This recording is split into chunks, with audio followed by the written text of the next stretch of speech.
पढ़ने जा रहे हैं वो रिमेनिंग सब हेडिंग शेड्यूल एम की जो हमें पढ़नी है वो क्या क्या है। Equipments, documentation and report, label and other printed material, quality assurance, self inspection and quality audit, quality control system, specification, master formula record, packaging record, batch packaging record. जो हमारे इक्विपमेंट्स हैं वो shall be located, constructed, adapted and maintain to suit operation. मतलब इस तरीके से व्यवस्थित होने चाहिए कि वो ऑपरेशंस को अच्छी तरीके से, जो मैन्युफैक्चरिंग प्रोसेस हम कर रहे हैं वो अच्छी तरीके से हो सके। कंस्ट्रक्टेड ऐसे होने चाहिए कि वो कोई जो डिज़ाइन है वो जीएमपी मॉडल होना चाहिए। साथ ही साथ हमारे पास पहले से इक्विपमेंट का लेआउट होना चाहिए जिससे कि हम प्रॉपर इक्विपमेंट डिज़ाइन कर सकें। ठीक है, जो भी इक्विपमेंट हमारे जो डिज़ाइन है वो ऐसा होना चाहिए कि उसमें डस्ट कम से कम हो, क्रॉस कॉन्टामिनेशन को वो प्रिवेंट करते हो। बैलेंस या दूसरे हम जो मेजरिंग इक्विपमेंट यूज़ कर रहे हैं स्टोर्स के अंदर या रॉ मटेरियल स्टोर्स के अंदर, वो इक्विपमेंट जो है एक्यूरेट होने चाहिए, प्रिसीजन होनी चाहिए उनमें। साथ ही साथ वो टाइम टू टाइम कैलिब्रेटेड होने चाहिए, रेगुलर उनका चेकअप होना चाहिए कि वो ठीक हैं, वो सही से परफॉर्म कर रहे हैं या नहीं कर रहे हैं।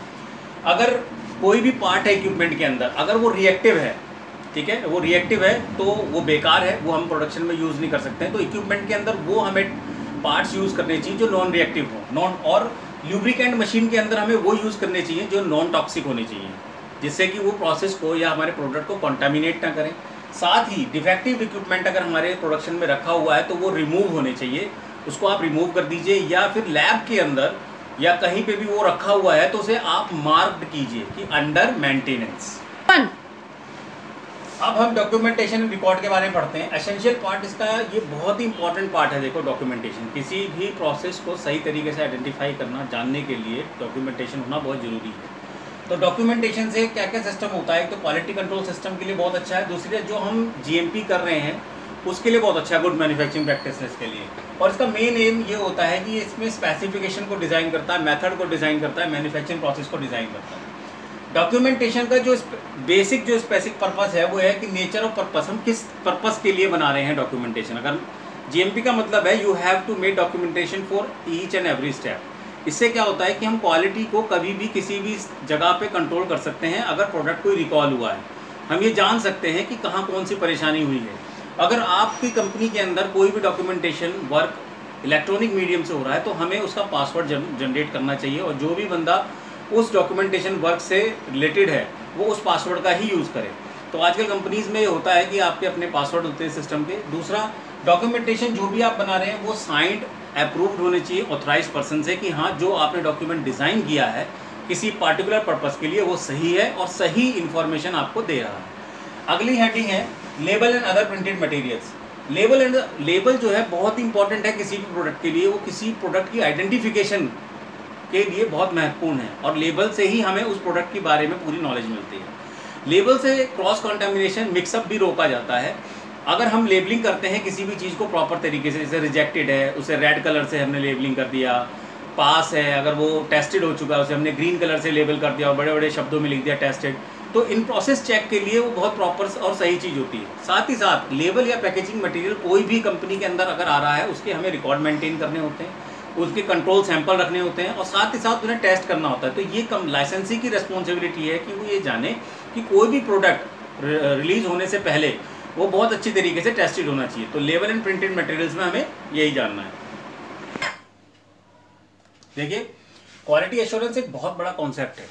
ठीक है, बेसिकली इस विभाग का क्या काम होता है, किसी भी प्रोडक्ट, जो भी प्रोडक्ट बन रहा है, इन प्रोसेस हो रहे हैं, हर प्रोसेस को चेक करना, वैलिडेशन, उनके कैलिब्रेशन मशीनों के हुए हैं कि नहीं हुए, इक्विपमेंट्स प्रॉपर वर्क कर रहे हैं कि नहीं कर रहे हैं, क्या प्रोसेस कंट्रोल चल रहे हैं, किस तरीके के प्रोसेस किए जा रहे हैं। तो ये सब क्वालिटी एश्योरेंस का काम है, जिससे कि वो जीएमपी, गुड मैन्युफैक्चरिंग प्रैक्टिस की जो गाइडलाइंस है उन्हें उनका वो कंप्लाइंस करा सकें, और अच्छा प्रोडक्ट, एक एश्योर्ड, क्वालिटी एश्योर्ड प्रोडक्ट उस कंपनी के अंदर मैन्युफैक्चर्ड हो सके।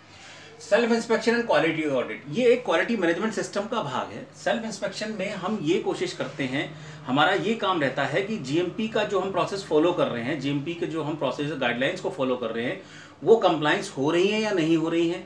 हम उन्हें ऑडिट करते हैं। एक ऑडिट टीम बनाई जाती है। इसके अंदर होता क्या है कि एक ऑडिट टीम बनाई जाती है, ठीक है, प्रोडक्शन से, क्वालिटी कंट्रोल डिपार्टमेंट से, क्वालिटी एश्योरेंस डिपार्टमेंट से, लो पर्सनल्स को लिया जाता है। फिर हम हर विभाग को, हर डिपार्टमेंट को ऑडिट करते हैं, फॉर्मेट बनाते हैं, पर्सनल से रिलेटेड, प्रोडक्शन से रिलेटेड, क्वालिटी कंट्रोल से रिलेटेड, इन प्रोसेस कंट्रोल से रिलेटेड। तो वो सारे डिपार्टमेंट्स को हम ऑडिट करते हैं कि अगर कहीं पे भी कोई भी दिक्कत है तो उसे हम रेक्टिफाई कर सकें और जीएमपी को कंप्लाइंस कर सकें, और साथ ही साथ प्रोडक्ट की क्वालिटी को मेंटेन कर सकें। साथ ही साथ ये सेल्फ ऑडिट करने से कंपनी की जो एक वैल्यू है, कंपनी के जो खर्चे हैं वो भी कंट्रोल में आते हैं, और हम कोशिश कर सकते हैं प्रोसेस को और डेवलप करने की।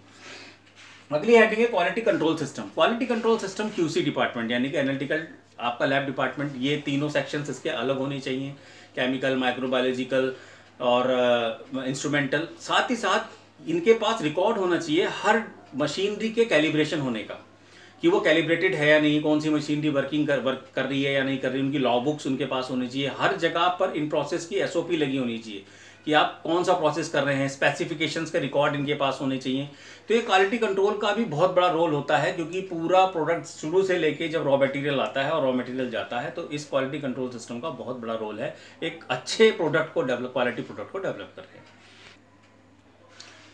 अब हम पढ़ेंगे स्पेसिफिकेशन। स्पेसिफिकेशन के अंदर हर प्रकार की स्पेसिफिकेशन होनी चाहिए। रॉ मटेरियल जो आपकी कंपनी के अंदर आ रहा है उसकी क्या लिमिट है, टेस्टिंग लिमिट क्या है, ये स्पेसिफिकेशन आपके पास होनी चाहिए। किस वेंडर से आ रहा है, किस तरीके से, तो इसमें क्या इंक्लूड होता है, इसमें हम name of vendor, internal reference, अगर कोई आईपी इंडियन फार्माकोपिया के अंदर दे रखी है वो स्पेसिफिकेशन मेंटेन हो, तो ये सारी स्पेसिफिकेशन रॉ मटेरियल के अंदर होनी चाहिए। ठीक है।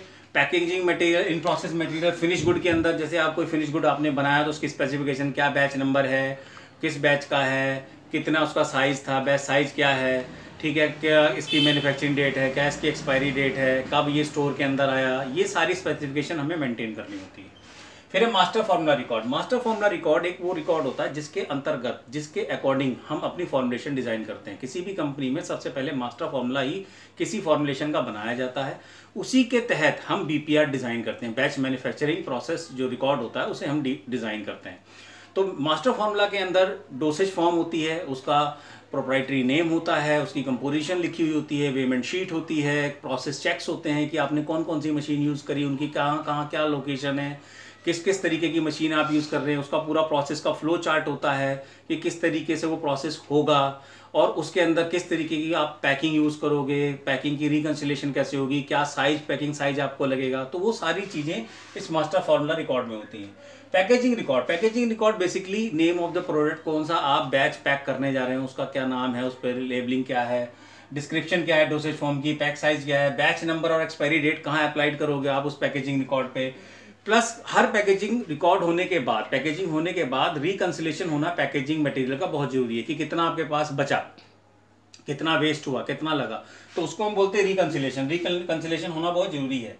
अगला है बैच पैकिंग रिकॉर्ड। हम कोई पार्टिकुलर बैच पैक कर रहे हैं तो उससे पहले हमारे पास एक बहुत इंपॉर्टेंट पॉइंट होता है लाइन क्लियरेंस। तो लाइन क्लियरेंस होना हमारे पास बहुत ही ज़्यादा जरूरी है।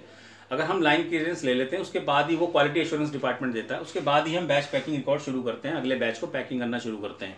तो उसमें हम बैच पैकिंग रिकॉर्ड के अंदर पूरा का पूरा रिकॉर्ड बनाते हैं कि कौन सा बैच पैक हो रहा है, क्या साइज का है, कितनी उसकी वो है, डोसेज क्या है, प्लस उसके अंदर बोटल्स हैं या इंजेक्शंस हैं या टैबलेट्स हैं, स्ट्रिप्स में पैक हो रही हैं, वो सारा कुछ हम बैच पैकेजिंग रिकॉर्ड में यूज़ करते हैं। Thank you very much. अगर आपको मेरी वीडियो अच्छी लगी हो तो लाइक, कमेंट, शेयर।